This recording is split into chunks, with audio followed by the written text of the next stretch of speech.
안녕하십니까. 현대투자연구소 송기호입니다.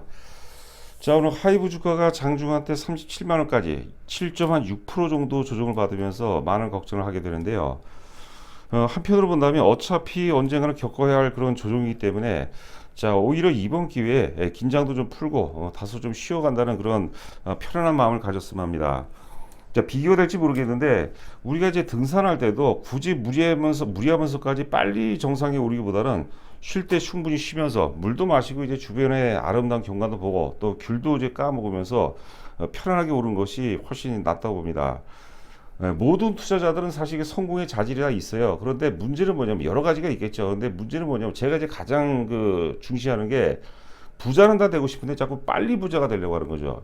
1년 정도면 그나마 좀 양호한 거죠. 어떤 이들은 이제 한 달 만에 이제 큰 부자가 되길 원하고 또 극단적으로 이제 하루 만에 하루 이틀 만에 사자마자 주가가 오르기를 바라거든요. 그것 때문에 이제 안 되는 거죠. 그러면 자꾸 이제 빨리 부자가 되려면요 이게 투기화가 돼버려요.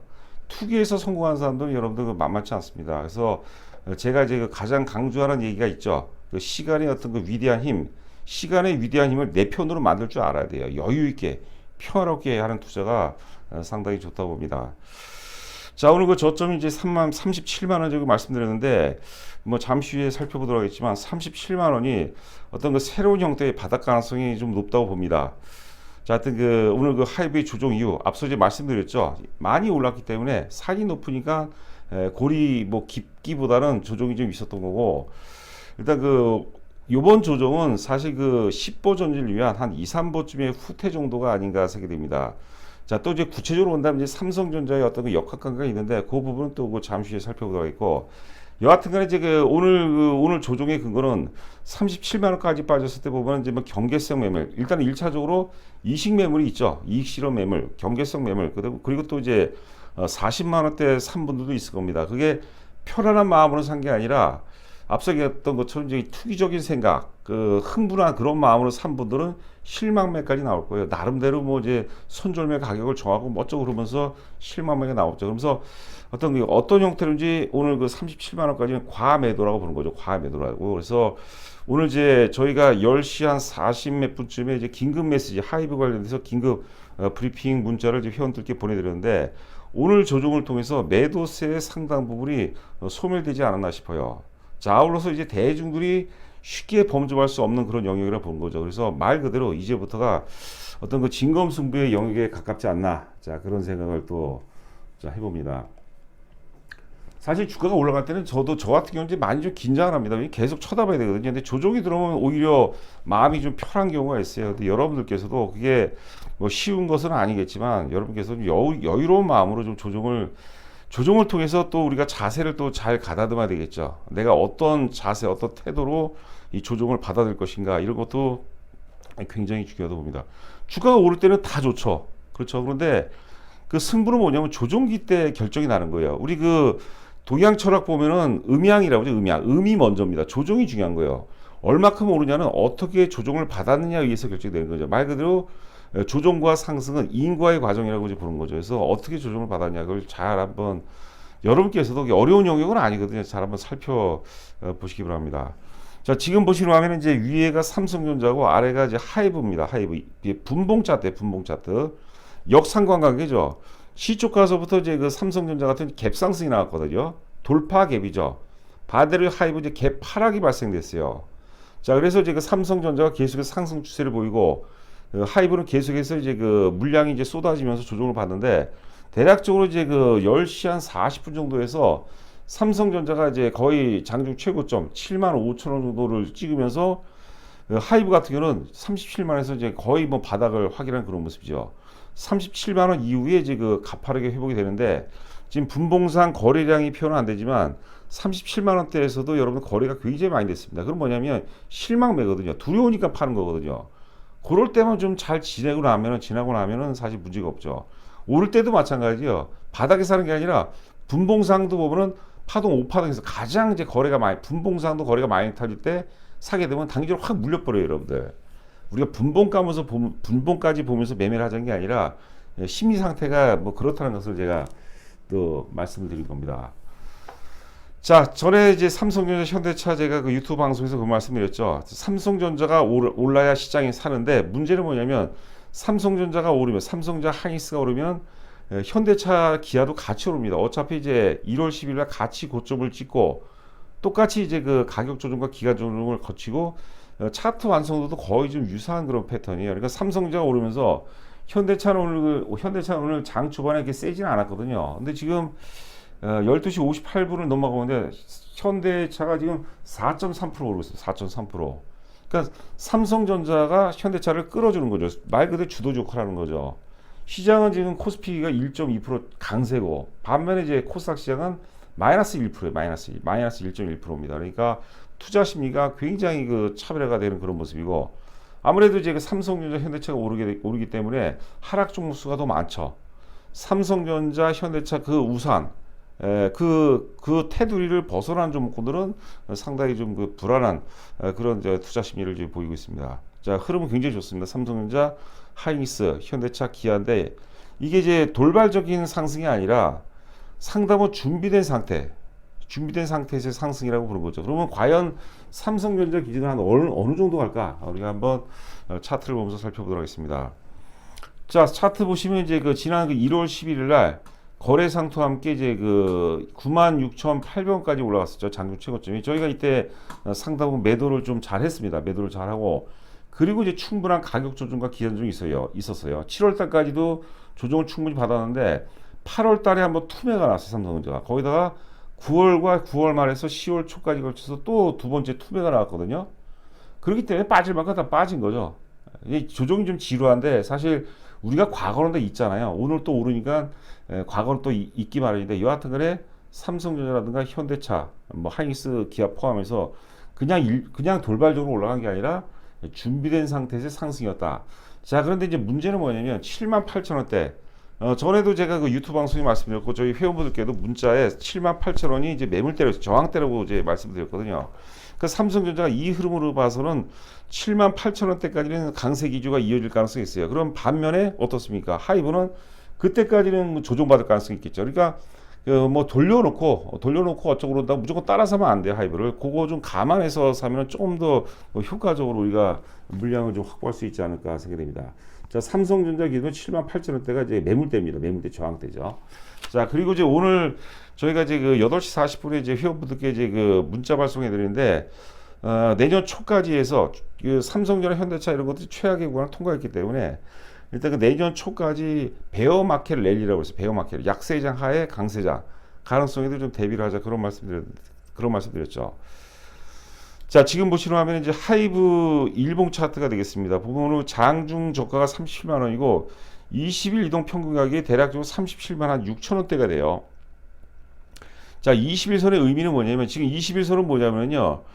21선은 이제 토요일하고 일요일날 빼면 이제 5일이죠. 그러니까 4주. 그러니까 한 달 동안의 평균 매수 단가라고 볼 수도 있는 거고 한 달 동안의 평균 매도 단가라고 볼 수도 있는 거예요. 그러니까 주가가 21선은 제로선이었는데 성장주 같은 경우는요. 21선을 깨지면은 시간이 좀 많이 걸려요. 지금 애를 먹는 경우가 많아서 앞서도 이제 오프닝 부에서도 말씀드렸지만 37만 원이 좀 그 지지선이었으면 그게 바닥이었으면 하는 그런 또 뭐 간절할 정도는 아니지만 뭐 깨도 뭐 상관없는데 하여튼 이왕이면은 21선 나가서 또 37만 원 정도 지켜줬으면 하는 그런 바람이죠. 오늘 그 저점 꼬리를 좀 지켜줬으면 한다.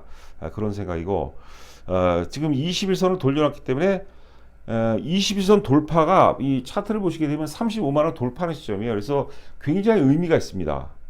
21선이 이게 획일적인 게 아니에요. 그 구간마다 다 틀린 거죠. 근데 뭐 반복적으로 말씀드리면 하이브 같은 경우는 35만 원 역사의 고점 돌파하면은 평균 단가였기 때문에 21선이 좀 의미가 있지 않나 생각돼요. 거래도 좀 많이 터지는데 그런 식으로 해석하고 싶어요. 앞서도 얘기했지만 이제 일단은 그 이익 실현 매물이 되겠죠. 이익 실현 매물 또는 야 이게 조정이 깊어지고 길어질 것 같다는 경계성 매물 혹은 좀 흥분해서 40만 원대 이제 추격 매수한 분들이 있을 거예요. 그래서 뭐 나름대로 난 40만 원 깨지면 팔겠다 해서 그런 이제 어설픈 이제 계획을 갖고 사신 분들 있잖아요. 그런 분들은 이제 실망마이가 되겠죠. 그래서 상당 부분 매도세가 소멸되지 않았나 생각이고요.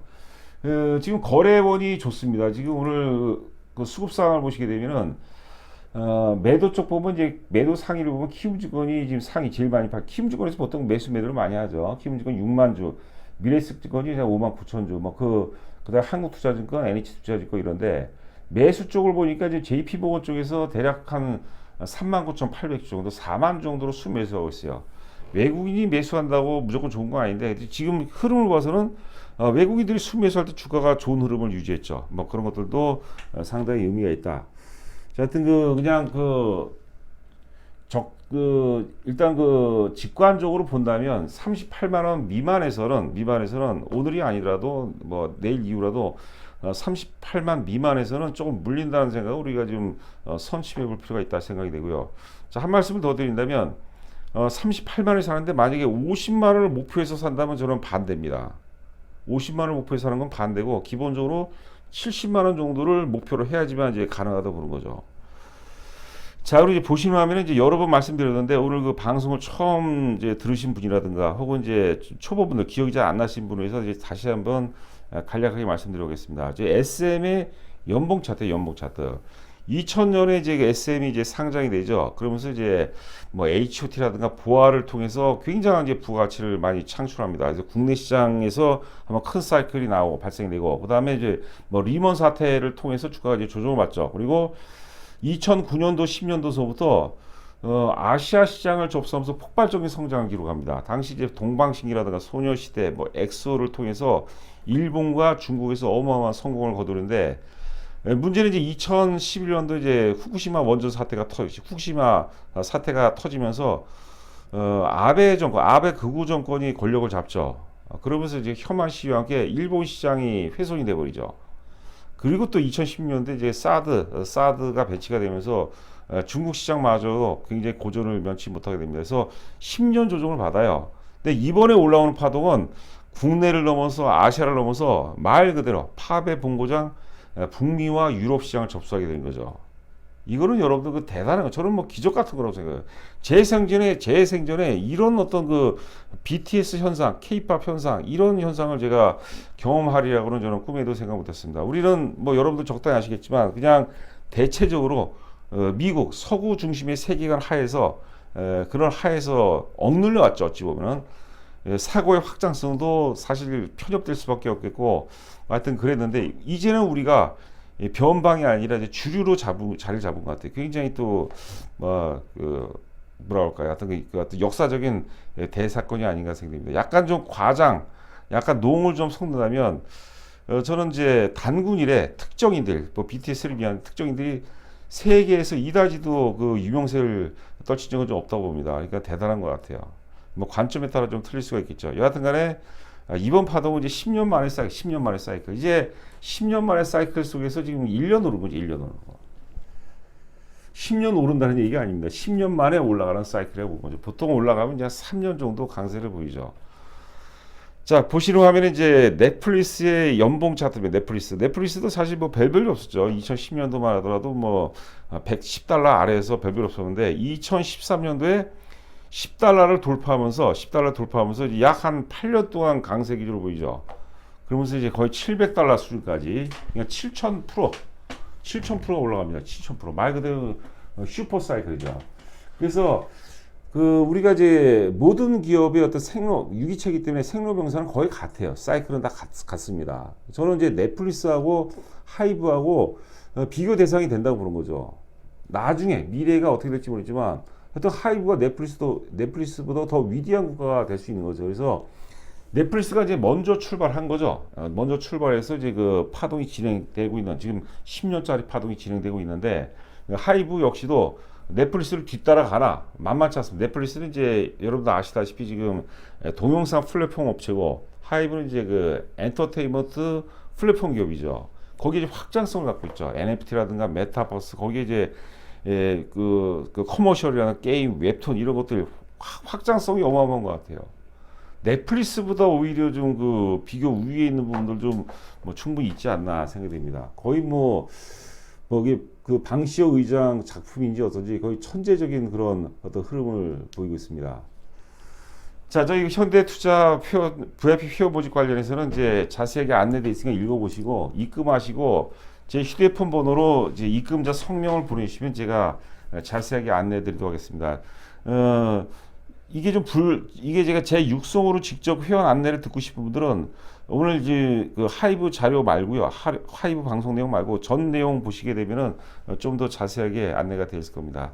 자, 남은 시간도 건승하시 바라고 저는 또 내일 여러분들 찾아뵙도록 하겠습니다. 감사합니다.